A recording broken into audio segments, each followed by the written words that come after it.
Very good morning to all of you. तो बच्चों कैसे हैं आप? आई होप अच्छे होंगे, पढ़ाई कर ही रहे होंगे। तो चलो फिर इसी होप के साथ देखते हैं आज का नया टॉपिक इस सेशन में, जो है हमारा वैक्यूल। क्योंकि हम लोग सेल ऑर्गेनेली को स्टार्ट कर चुके थे और इसमें बहुत सारे सेल ऑर्गेनेली हम लोग देख चुके हैं, like endoplasmic reticulum, Golgi apparatus, lysosome. मैंने क्या बताया था? These are the structures which is known as the endomembranous structure। और endomembranous structure में हमने बात करी थी एंडोप्लाज्मिक रेटिकुलम की, गोल्गी एपरेटस की, लाइसोसोम्स की एंड वैक्यूल की। तीनों को, endoplasmic reticulum, Golgi apparatus and lysosome को हमने एक्सप्लेन कर दिया था प्रीवियस सेशन में। और आज हम देखेंगे वैक्यूल के बारे में। ठीक है, देखेंगे वैक्यूल्स के फंक्शन क्या होते हैं, उनके स्ट्रक्चर क्या होते हैं, या किस तरह से प्लांट्स एंड एनिमल सेल्स को सपोर्ट करते हैं। ठीक है, उनमें इनके स्ट्रक्चर क्या होते हैं, क्या डिफरेंस होता है प्लांट वैक्यूल्स और एनिमल वैक्यूल्स में। इसके बाद हम माइटोकॉन्ड्रिया के बारे में भी पढ़ेंगे आज के ही सेशन में। ओके, तो चलो let's start our topic vacuole. Once again good morning to all of you. Concentrate करो, नोटबुक ले सकते हो, रफ नोट बना सकते हो। ठीक है, चलो ना स्टार्ट वैक्यूल। अब मैं स्टार्ट करती हूँ वैक्यूल के बारे में। ठीक है, वैक्यूल्स का मतलब ही होता है बच्चों खाली, खालीपन, खाली डिब्बा, खाली बोतल, मतलब बिल्कुल ये खाली रहता है। अब इसमें क्या क्या होते हैं, इनका फंक्शन क्या होता है, कैसे अरेंज होता है, कैसे ये मैच्योर होते हैं, कैसे फॉर्मेशन होता है, अभी हम लोग देखेंगे। ठीक है, यदि हम बात करें तो वैक्यूल जो होता है प्लांट सेल में बहुत ही ज्यादा डेवलप होता है and comparison to the animal cell. Animal cells में जो वैक्यूल्स होंगे तुम्हें उनके साइजेस बहुत ही छोटे छोटे दिखाई देंगे। ठीक है, तो चलो पहले प्लांट सेल को ही देखते हैं कि कैसे वैक्यूल्स का फॉर्मेशन होता है। मैं क्या बताई थी लास्ट क्लास में, वेसिकल्स, वेसिकल्स ही आगे चल के क्या करते हैं, वैक्यूल्स को फॉर्म करते हैं और लाइसोसोम को भी बनाते थे। लाइसोसोम को तो हमने पढ़ लिया था, अब देखो वैक्यूल कैसे बनाते हैं। प्लांट सेल में वैक्यूल्स के साइज काफी बड़े होते हैं, काफी वैक्यूल्स जो होते हैं काफी डेवलप होते हैं। तो सबसे पहले हम प्लांट सेल के बारे में पढ़ेंगे। सपोज ये एक प्लांट सेल है, वो भी कैसा प्लांट सेल है, नया नया बेचारे का भी जन्म हुआ है, छोटा सा बच्चा। हाँ, मतलब न्यू बॉर्न सेल्स है ये। ठीक है, जब न्यू बॉर्न सेल्स को देखोगे प्लांट सेल्स को, तो उसमें तुम्हें न्यूक्लियस तो दिखाई देंगे, और न्यूक्लियस कहाँ दिखाई देंगे, सेंटर में दिखाई देंगे। न्यूक्लियस तुम्हारा डबल मेम्ब्रेनस स्ट्रक्चर है, माइंड इट। ओके, वैक्यूल हमारा सिंगल मेम्ब्रेनस स्ट्रक्चर है, मतलब इसमें कितने मेम्ब्रेन होंगे, बस सिंगल मेम्ब्रेन होंगे। ठीक है, इसमें डबल मेम्ब्रेन नहीं होगा, सिंगल मेम्ब्रेनस स्ट्रक्चर। क्लियर? अब जब हम, जो हमारा न्यू बॉर्न बेबी होता है, तो न्यू बॉर्न सेल जो है हमारा प्लांट सेल का, उसमें जब हम झांक कर देखते हैं तो हमें वैक्यूल नहीं दिखाई देता है। अब ये सेल थोड़ा डेवलप होना स्टार्ट हुआ।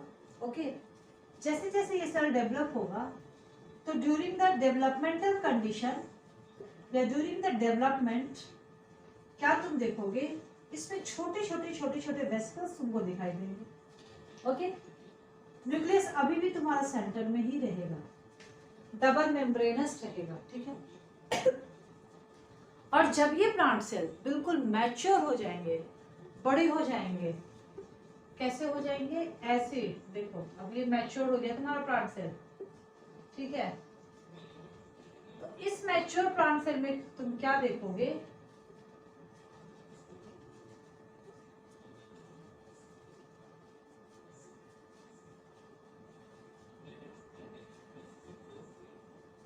इस मैच्योर प्लांट सेल्स में वैक्यूल का साइज जो है वह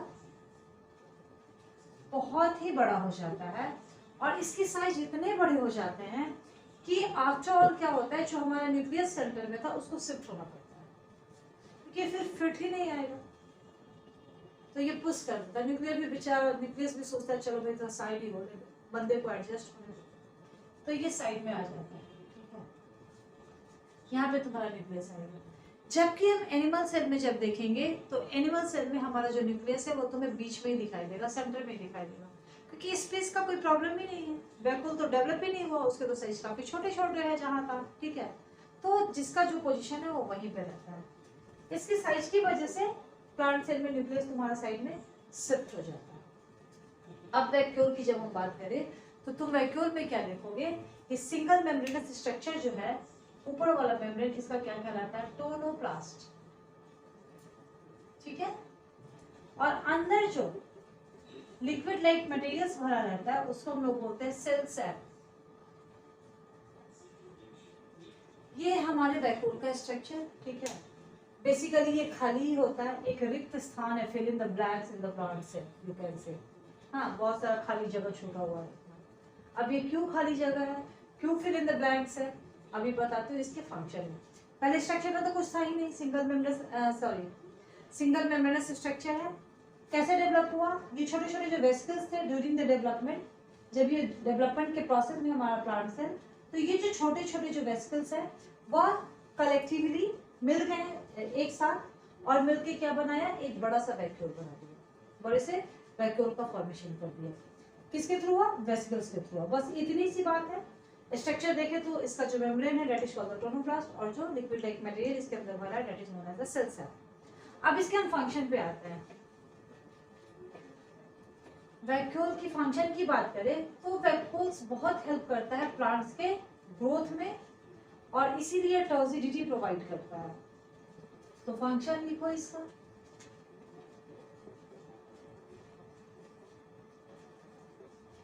it helps in growth and provide turgidity. Okay, clear. ये प्लांट के ग्रोथ में हेल्प करता है और साथ में क्या करते हैं, टर्जिडिटी प्रोवाइड करता है। जैसे तुम एक बलून लियो, बलून को क्या किए, एक प्लास्टिक में लिए, ठीक है, या किसी भी कवर में लिए जो कि फैल सकता है, एक्सपैंड हो सकता है। जैसे जैसे तुम बलून को फुलाओगे उसकी साइज बढ़ती चली जाएगी, जैसे जैसे उसमें हवा भरोगे, साथ में उसके ऊपर जो इन्वेलप है यदि फ्लेक्सिबल है तो वह भी, उसका भी साइज बढ़ता चला जाएगा। वैक्यूल में क्या होता है, जो भी प्लांट्स हमारा वाटर एब्सॉर्ब करता है वो तो हमारा सेल में आएगा, ठीक है, साइटोप्लाज्म में उसके आएंगे। साइटोप्लाज्म के कंसंट्रेशन से जो हमारा सेल सैक का कंसंट्रेशन है बहुत ज्यादा रहता है, ठीक है। तो जो हमारा वाटर रहता है यहाँ पे, जो हमारा H2O यहाँ रहेगा, ओके, अभी यहाँ पे ज्यादा हो गया, इसमें कंसंट्रेशन ज्यादा है, मतलब कि पानी कम है, तो water will move from higher concentration to lower concentration. इसके अंदर जब वाटर भरना स्टार्ट होगा तो ये बढ़ना बढ़ना और बढ़ना स्टार्ट होगा। जैसे जैसे ये बढ़ता जाएगा तुम्हारे सेल के साइजेस भी बढ़ते चले जाएंगे और तुम्हारे प्लांट का ग्रोथ होता चला जाएगा, और इसी को टर्जिडिटी भी बोलते हैं। फिर सेकेंड फंक्शन, सेकेंड फंक्शन में क्या है, it works as a dumping site. जैसे तुम्हारी कॉलोनी में अभी तो आजकल कचरा वाला आता है ना, कचरा वाला आया घर से कचरा निकाल, हम लोग क्या करते हैं, जब कचरा वाला आया तो चलो अपना अपना कचरा लेके आया, उसके गाड़ी में जाके डाल दिए। लेकिन जब कचरा वाला नहीं आता था, हमारे यहाँ ऐसी सुविधा नहीं थी, तब हम क्या करते थे, हमारे घर के आसपास कोई डंपिंग साइट्स होते थे जहाँ पे हम जाके कचरा डाल देते थे, म्यूनिसिपैलिटी की गाड़ी आती थी तो उस कचरे को लेके चली जाती थी, ठीक है। इसमें तो लेकर कोई नहीं जाता है, बट जितने भी हमारे प्लांट्स के एक्सक्रीटरी मटेरियल्स रहते हैं, अभी देखो भाई, हमारे जो एनिमल्स में, ह्यूमन बींग्स जो हैं उनमें क्या होता है, या बाकी जो एनिमल्स हैं उसमें जो भी हमारा एक्सक्रीटरी प्रोडक्ट बनता है सारे लाइफ प्रोसेस के बाद, मतलब हमारे बॉडी के अंदर जो भी प्रोसेस चलता रहता है, बनता है, कुछ टूटता है, बहुत सारे हमारे सिस्टम है, डाइजेस्टिव सिस्टम है, रेस्पिरेटरी सिस्टम है, तो उसी तरह से हमारे एक्सक्रीटरी सिस्टम भी है, वो सारे एक्सक्रीटरी प्रोडक्ट को बाहर निकाल देता है। लेकिन अब तो मुझे एक बात बताओ, क्या प्लांट में कोई एक्सक्रीटरी सिस्टम है? तो वो कैसे एक्सक्रीट आउट करेगा? और पॉइजनस सब्सटेंसेस जब भी एक्युमुलेट होंगे तो प्लांट के लिए भी हार्मफुल होंगे। तो इसलिए प्लांट में क्या हुआ, नेचर ने क्या दिया उसको, वैक्यूल दिया। वो हर सेल में रहेगा, प्लांट के हर सेल में वैक्यूल्स रहेंगे, और ये वैक्यूल्स क्या करेंगे, जितने भी वेस्ट मटेरियल्स हैं वो इसी वैक्यूल्स में कलेक्ट रहते हैं। तो ये क्या करता है, इट कलेक्ट्स वेस्ट मटेरियल। चलो अभी इसको कोई प्रॉब्लम नहीं है, कहीं का भी वेस्ट मटेरियल है पूरी सेल का, जाके इसमें पड़ा रहेगा, कोई प्रॉब्लम नहीं होता, ठीक है। फिर क्या होता है, जो भी आयंस होते हैं, बेसिकली तो पोटेशियम आयंस सारे के सारे इसके अंदर आ जाते हैं, और पोटेशियम आयंस के भी कंसंट्रेशन बहुत ज्यादा होते हैं। तो इसमें बहुत सारे इनऑर्गेनिक सॉल्ट्स भी रहते हैं, आयंस भी रहते हैं, इनऑर्गेनिक कंपाउंड भी रहते हैं। तो इट कलेक्ट्स इनऑर्गेनिक कंपाउंड।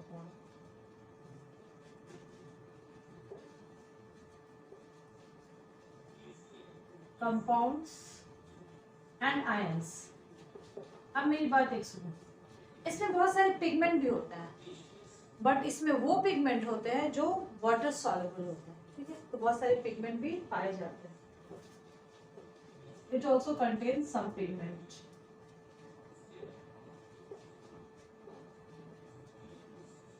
जो फैट सॉल्युबल पिगमेंट होते हैं वो प्लास्टिड्स में पाए जाएंगे, जब हम प्लास्टिड्स पढ़ेंगे तब बताऊंगी मैं।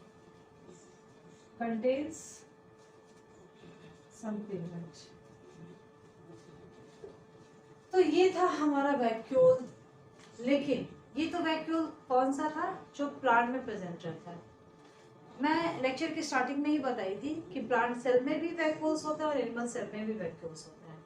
बट इसमें डिफरेंसेस होता क्या है कि प्लांट सेल के वैक्यूल्स के जो साइज होते हैं वो काफी बड़े होते हैं, और एनिमल सेल्स में छोटे छोटे वैक्यूल्स पाए जाते हैं। बेसिकली जो एनिमल सेल्स में वैक्यूल्स पाए जाते हैं वह किस में पाया जाता है, यूनिसेलुलर ऑर्गेनिजम्स में, और बाकी जो सेल्स में पाए जाते हैं उसमें उनका कोई रोल नहीं होता है, बस ऐसे ही छोटे छोटे वैक्यूल्स एनिमल सेल में पड़े रहते हैं। यूनिसेलुलर ऑर्गेनिजम्स जो हैं उसका बेस्ट एग्जांपल क्या है, अमीबा, जिसके बारे में तुम क्लास 7 में भी पढ़े ही होगे। तो अमीबा में बेसिकली देखोगे there are the two types of the vacuoles, one is the food vacuole and another is the contractile vacuoles. Okay, चलो देखते हैं फिर। तो अभी जो दो तरह के वैक्यूल्स हैं हम कौन सी बात करेंगे, food vacuoles and another one is the contractile vacuole. मतलब इसके भी टाइप हो गए भाई। चलो, amoeba the simplest structure of any organisms की हम यदि बात करें तो वो क्या है, अमीबा ही है। ये है इसका सिंपलेस्ट स्ट्रक्चर, मतलब तुम कुछ भी बनाओगे तो वो अमीबा बन जाएगा, ठीक है। बच्चों को लिखना पढ़ना नहीं आएगा, बस ऐसे ऐसे ऐसे ऐसे कर दिया बन गया, हाँ मैंने कुछ बनाया है, अमीबा बनाया है ना। तो this is the unicellular organism. और तुम्हें याद होगा 7th क्लास में, याद करो कि जब फूड अमीबा के पास आता है तो अमीबा फूड कैप्चर करने के लिए अपने स्यूडोपोडिया के थ्रू वो फूड के पास आता है और इसको घेरता है, ऐसे ऐसे ऐसे और ऐसे, और तब यहाँ से ये सब खत्म हो जाता है। घेरने के बाद फिर ये फ्यूज हो जाता है, ठीक है, और ये क्या बन जाता है, फूड वैक्यूल। ये क्या बन गया, फूड वैक्यूल्स, ठीक है। ये फूड वैक्यूल्स कहाँ आया, अंदर आया, ठीक है। इसका डाइजेशन हो गया, कुछ डाइजेस्टिव एंजाइम्स निकलते हैं और इसका डाइजेशन हो गया। डाइजेशन के बाद अब इसमें भी तो एक्सक्रीटरी मटेरियल्स बनेंगे, तो वो किसके थ्रू बाहर निकलेगा, तो ये जब इसका डाइजेशन हो गया, सब कुछ हो गया, तो फिर इसमें क्या वेस्ट मटेरियल्स भर गया, और ये धीरे धीरे धीरे धीरे यहाँ से शिफ्ट होकर कहाँ चला आया, स्यूडोपोडिया के पास आ जाएगा ये वेस्ट मटेरियल के साथ ही, और स्यूडोपोडिया बर्स्ट हो जाएगा और जितने भी एक्सक्रीटरी प्रोडक्ट रहेंगे बाहर निकल जाएंगे, और इस समय ये क्या कहलाएगा, कॉन्ट्रैक्टाइल वैक्यूल।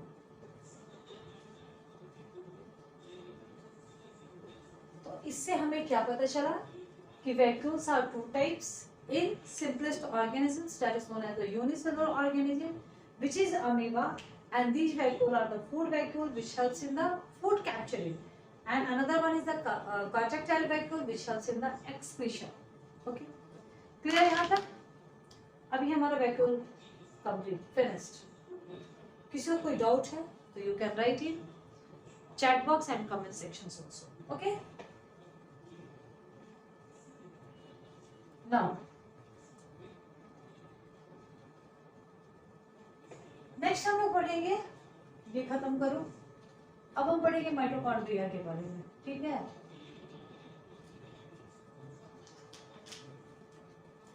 जब हम माइटोकॉन्ड्रिया को देखेंगे तो सबसे पहले मैं तुम्हें एक चीज बताऊंगी. अभी तक जो हमने पढ़ा वो हमारा सिंगल मेम्ब्रेनस स्ट्रक्चर था. इसमें क्या होगा? Double membrane. Double membrane.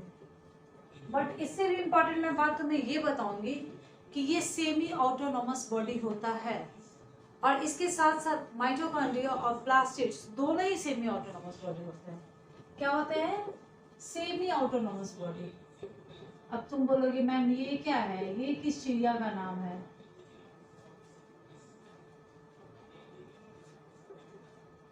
Semi autonomous body. Okay, ये इस चिड़िया का नाम है कि ये कुछ चीजों के लिए तो सेल के ऊपर डिपेंडेंट रहेगा और कुछ चीजों के लिए ये इंडिपेंडेंट रहेगा. जैसे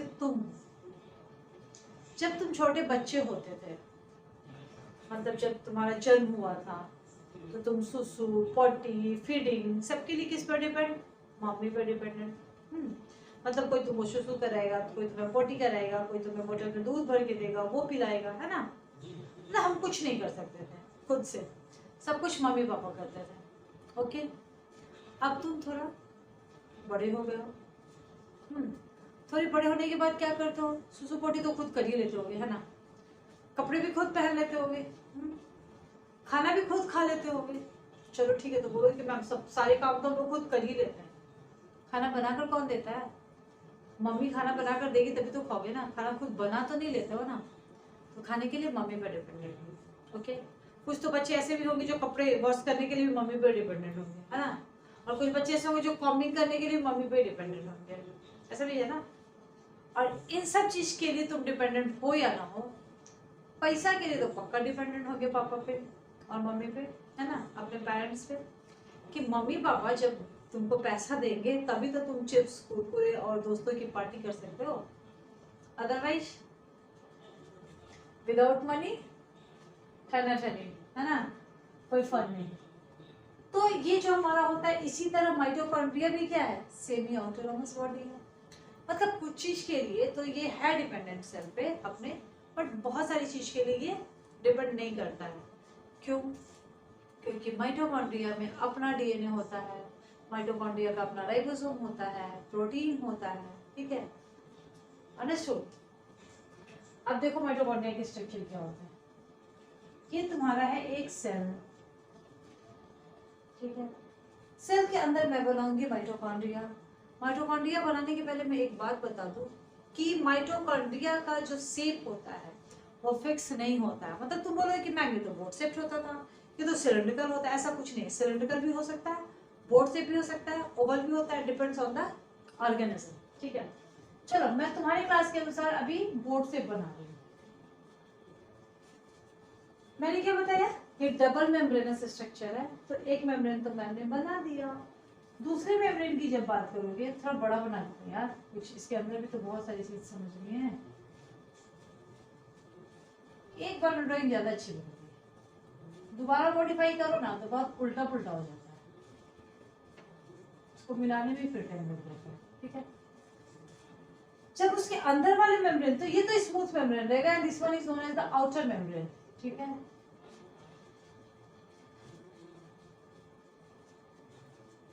अंदर जब आओगे ऐसे ऐसे बहुत सारे फोल्ड रहते हैं. इतने फोल्ड रहते हैं कि पता है क्या बना देता है ये अंदर? गलियां गलियां मेरी गलियां. ये लगता है इससे गली गली है. ठीक है ना, इधर इसमें जगह नहीं मिलता, स्पेस ही नहीं मिलता. बट जो भी स्पेस रहता है उसमें भरा रहता है एक liquid like materials, that is known as the matrix. बस यही तुमको याद करना है, इसका स्ट्रक्चर पहले याद कर लो। आउटर मेम्ब्रेन, ये है तुम्हारा इनर मेम्ब्रेन, और इनर मेम्ब्रेन की जो फोल्ड लाइक स्ट्रक्चर है that is known as the cristae. तो ये तो बात हो गई इसके स्ट्रक्चर की। और इसके क्रिस्टी के ऊपर क्या होता है, पिन लाइक स्ट्रक्चर, एकदम ऐसा रहेगा, देखो जैसे ऐसे पिन रहता है ना, ऐसे करके ऐसे वो डाल देते हो, वैसे ही रहता है, ठीक है। That is known as the oxysomes. और इसी पिन लाइक स्ट्रक्चर पे क्या प्रेजेंट रहता है, क्या स्टोर रहता है, एटीपी। अब बोलोगे एटीपी क्या है, तो ATP is the adenosine triphosphate. But इसको एक्सप्लेन करने के पहले मैं एक चीज पे आ जाऊं कि mitochondria is also called the power house of the cell. क्या कहते हैं ये, क्या बोलते हैं इसको, power house of the cell, ठीक है। अब क्यों बोलते हैं power house of the cell, power house of the cell इसलिए बोलते हैं कि शक्तिमान है, ये पावर देता है, इसलिए बोलते हैं, इसलिए नहीं बोलते हैं। हाँ, शक्ति तो देता है, पावर तो देता है, लेकिन कैसे पावर देता है, थ्रू एटीपी, क्योंकि ये एटीपी को स्टोर करता है। तुम्हारे लिए पावर क्या है, तुम्हारे लिए शक्ति क्या है, तुम्हारे बॉडी को जो एनर्जी मिलेगा, और एनर्जी कहाँ से मिलेगा, जो तुम्हारे सेल्स एनर्जी प्रोवाइड करेंगे। मतलब तुम्हारे बॉडी का पूरा सेल यदि एनर्जेटिक रहेगा तब तुम भी क्या करोगे, एनर्जेटिक रहोगे, तुम अच्छे से काम करोगे, टायर्ड नहीं होगे, फुर्तीले रहोगे, भाग भाग के काम करोगे, है ना। कैसे, क्योंकि तुम्हारे बॉडी का हर सेल एनर्जेटिक है। हर सेल के पास एनर्जी कहाँ से आएगी, एटीपी से। जैसे हम लोग का पैसा होता है, पैसा, मनी, इसको मनी बोलोगे तो तुम्हारे दिमाग में क्या आता है, नोट आता है, तुम्हारे दिमाग में सिक्का आता है। तो करेंसी तो वही है ना, या तो उसको रुपया बोलो या तो सिक्का बोलो, है ना, दैट इज द करेंसी, समझ रहे हो। तो इसी तरह से जो एटीपी है, ATP is the currency of energy. Energy energy बोल रहे तो एनर्जी क्या भाई, तो एनर्जी वो एटीपी के ही फॉर्म में स्टोर है। ओके, कैसे बनता है, अब सुनो मेरी बात। डाइजेशन जब हमारे बॉडी में होता है तो हम लोग याद करते हैं ना कि digestion is the process in which तुम्हारा complex food change into the simpler form. Simpler form में चेंज होके क्या है, तो है, हो गया तो हो गया। अल्टीमेटली क्या बनता है, ग्लूकोज। ग्लूकोज बनने के बाद तुम्हारे बॉडी का हर सेल ग्लूकोज को एब्सॉर्ब करता है। मतलब तुम्हारा जो ब्लड है बॉडी के हर सेल्स को ग्लूकोज पहुंचा देता है। ये तुम्हारा एक सेल है ना, चलो यहाँ पे ग्लूकोज आ गया, ठीक है। अब ये ग्लूकोज आने के बाद भी ना ये बेचारा सेल जो है ना, मान लो ये एक सेल है, ये कुछ नहीं करेगा, इसको ग्लूकोज आया हुआ है बट ये कुछ भी नहीं करेगा। ये क्या कर रहा है, eagerly it is waiting for oxygen. कि जैसे तुम्हारे किचन में खाना बना के रखा हुआ और गैस नहीं है, फिलहाल सिलेंडर खत्म है, तो क्या करती है mama, mama also wait for the cylinder gas, कि आ जाए जल्दी से सिलेंडर गैस तो हम खाना पकाना स्टार्ट करें, और तब बच्चे खाओ, उनको एनर्जी मिले। इसी तरह से इस ग्लूकोज का कोई काम नहीं है जब तक कि ऑक्सीजन नहीं आएगा। अब जैसे ही ऑक्सीजन लिया, वो ऑक्सीजन हमारा ब्लड क्या करेगा, सेल के पास पहुंचा देगा।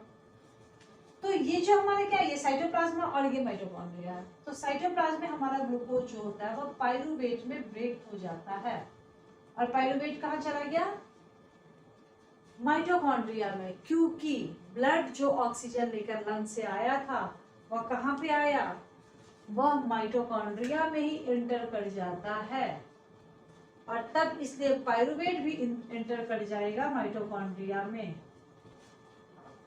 ठीक है। अब ये पाइरूवेट ऑक्सीजन के साथ कंबाइन करके क्या दे दिया, ATP plus CO2 plus H2O।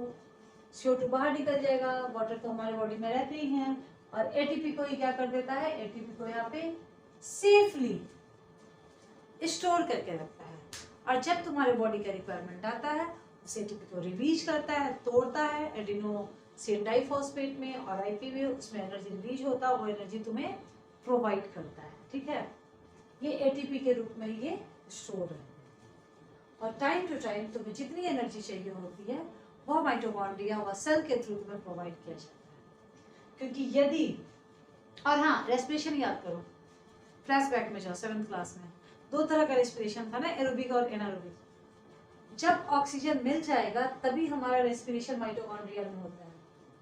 एक साइकिल होता है बिल्कुल, उसको मोपेव साइकिल भी बोलते हैं, तुमको तो पढ़ना नहीं तो सोचो उस बात को, ठीक है। तो जब ऑक्सीजन मिलता है तभी माइटोकॉन्ड्रिया में एंटर करता है और एरोबिक रेस्पिरेशन होता है।